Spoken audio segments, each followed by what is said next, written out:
आज हम पढ़ने जा रहे हैं हमारा पार्ट नंबर 7 खुला आकाश। हम ये कल पढ़ गए थे, आज इसे हम कंटिन्यू करेंगे। ये देखिए पैराग्राफ आपके सामने आ चुके हैं। लेखक कहता है 75 का हो रहा हूं, यानी कि लेखक 75 इयर्स का हो गया है। ये मैंने कल भी आपको बताया था। जीने के लिए अब कुछ ही वर्ष बचे हैं। लेखक का मानना है कि अब मेरे पास कुछ ही समय बचा है और जीने के लिए, लेकिन कितना है ये नहीं पता। लेकिन जीना बंद नहीं हो गया है। लेखक का मानना है अभी भी जी रहा हूं तो मुझे अच्छे से जीना चाहिए।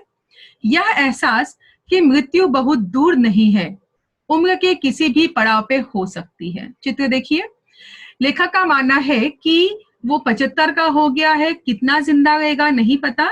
इस चित्र में मैंने ये भी दिखाया कि कितना बूढ़ा हो गया हमारा लेखक। उनको मालूम है कि किसी भी उम्र के किसी भी पड़ाव पर उनकी मौत हो सकती है, फिर भी उन्होंने हार नहीं माना और वो अपने कार्य में लगे हैं। ऐसा हुआ भी है मेरे साथ। तो लेखक ने कहा कि उनके साथ ऐसा हुआ भी है, मतलब हो सकता है उन्हें कोई बीमारी हुई हो या कोई दुर्घटना हुआ हो कि उन्होंने मौत को बहुत करीब से देखा है, बट अभी भी वो मरे नहीं है, जिंदा है, यानी बच चुके हैं। तब हो या अब, यह सवाल अपनी जगह बना रहता है। जीवन को किस तरह जिया जाए, सार्थकता से अपने लिए या दूसरों के लिए। तो लेखक का मानना है कि अगर मैं जिंदा हूं, 75 का हो चुका हूं, अभी तक नहीं मरा हूं, इसका मतलब कोई ना कोई मकसद है मेरे जीवन का, और मुझे चाहिए कि मैं अपने जीवन में जितना भी जीऊं उनका सभी का एक सार्थक, यानी सभी को एक नाम दूं, एक अहमियत दूं। तो इस पैराग्राफ में यही बताया है कि लेखक को उसकी मौत का इल्म है, उसे पता है, उसने मौत को बहुत करीब से देखा है, लेकिन उस समय वो बच गया था। इसीलिए वो कहता है कि मुझे पता है कि जीवन और मौत क्या होता है, लेकिन उसका मानना है कि जितना भी वर्ष बचा है उसके जीवन का, वो उसे एक महत्व देना चाहता है उस पूरी लाइफ को, बची हुई लाइफ को वो बर्बाद नहीं करना चाहता। इसीलिए अगर आपने चित्र देखा होगा तो मैंने इस चित्र में दिखाया है कि कैसे जो हमारा लेखक है वो आज भी 75 होने के बावजूद एक्टिव है, अपने काम धंधे में लगा है, अपने काम से उसने रिटायरमेंट नहीं लिया है। एक ये वाले चित्र में आप देखिए, यहाँ पे मैंने बताया है कि हमारे जो लेखक हैं उन्होंने अपनी इस मौत को बहुत करीब से देखा था, लेकिन भगवान का शुक्र है कि वो बच गए थे, इसीलिए वो जिंदगी को बहुत ही मूल्यवान समझते हैं।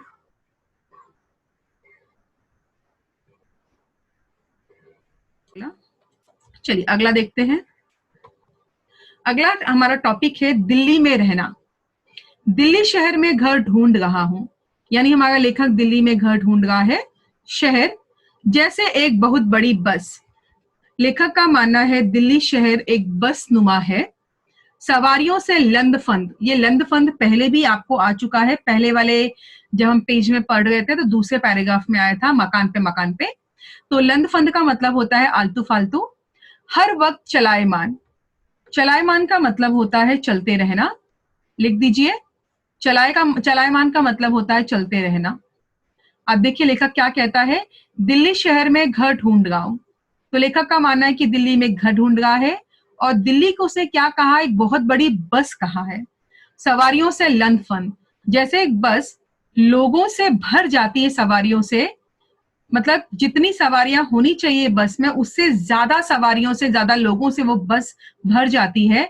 और हर वक्त वो बस क्या होती है, चलायमान, यानी बस कभी रुकती नहीं है, वो सदैव चलती रहती है जब तक उसका अपना स्टॉप खत्म नहीं हो जाता। तो उसी तरह लेखक ने शहर को भी एक बस की उपमा दी है कि जैसे बस लोगों को भरती रहती है खुद के अंदर और एक स्टॉप से दूसरे स्टॉप चलती रहती है, उसी तरह मानो जो हमारा दिल्ली शहर है वो भी कुछ ऐसा ही है। ये देखिए चित्र ध्यान से, पहला वाला जिसे मैंने अभी हाईलाइट किया है, इस पहले वाले चित्र में मैंने यही दिखाया है कि दिल्ली की सड़कों पर या गली मोहल्ले में आप जहां भी देखेंगे आपको लोग ही लोग दिखाई देंगे, और वो लोग हमेशा आपको यहाँ वहां चलते घूमते भटकते हुए दिखाई देंगे, अर्थात किसी के लिए किसी के पास भी कोई वक्त नहीं है। और ये खासकर शहरों में ही होता है। आज सड़क पे कोई दुर्घटना हो जाए, लोगों के पास इतना समय नहीं होता कि वो रुक कर उस इंसान के साथ क्या हुआ है उसे देखे या डॉक्टर के पास पहुंचाए। ऐसे बहुत कम लोग होते हैं जो लोगों की मदद करते हैं, वरना काफी लोग तो घड़ी देखते हैं और कहते हैं कि भाई समय हो रहा है ऑफिस का, और ऑफिस के लिए निकल जाते हैं। चलिए अगला देखते हैं।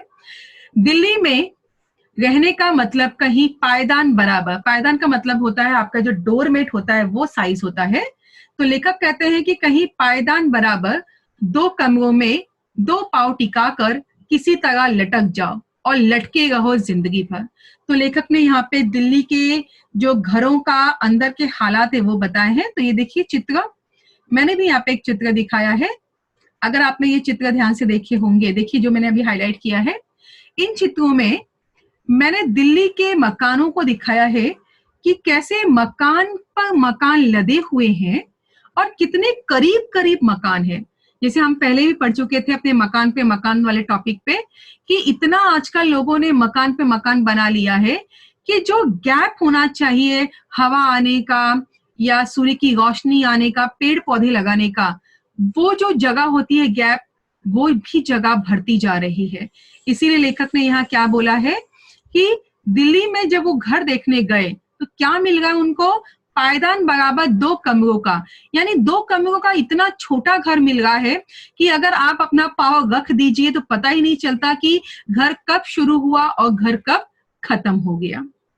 तो ये बेटा आज भी ऐसा ही है। आप दिल्ली की छोड़ दीजिए, आप मुंबई भी देखेंगे या बाकी शहरों में भी देखेंगे तो यही हालात है कि लोगों का घर इतना छोटा होता है और उसमें इतने सदस्य रहते हैं कि लोगों का रहना उस घर में मुश्किल हो जाता है।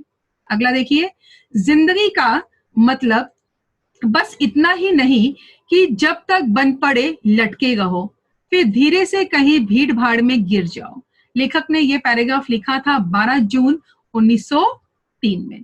अब लेखक का मानना है कि हमें जिंदगी ऐसे नहीं जीना है कि बस जैसे कट रही है काट लो, भीड़ भाड़ में कहीं एक दिन गिर के आप मर जाओ और पता भी ना चले। तो ये पैराग्राफ में लेखक ने लोगों को ताना मारते हुए कहा है कि जिस तरह हम जनसंख्या को बढ़ा रहे हैं, एक ऐसा वक्त आएगा कि जनसंख्या इस कदर बढ़ जाएगी कि जैसे आज दिल्ली में लेखक घर ढूंढने गया है और लेखक को घर ऐसे मिल गए हैं कि मानो पैर आप कब रखते हो और घर कब खत्म हो जाता है पता ही नहीं चलता। उसी तरह लेखक कह रहा है कि एक दिन ऐसे हालात आएंगे, दिल्ली ही नहीं पूरे का पूरे विश्व में ऐसे हालात हो जाएंगे कि लोगों के पास रहने के लिए घर भी जल्दी नसीब नहीं होगा। तो मॉरल ऑफ द स्टोरी यहाँ पे ये है कि हमें हमारी जनसंख्या को कंट्रोल में करना चाहिए। जब हम अपनी जनसंख्या को कंट्रोल में करेंगे तभी आगे चल के हमारा भला हो सकता है।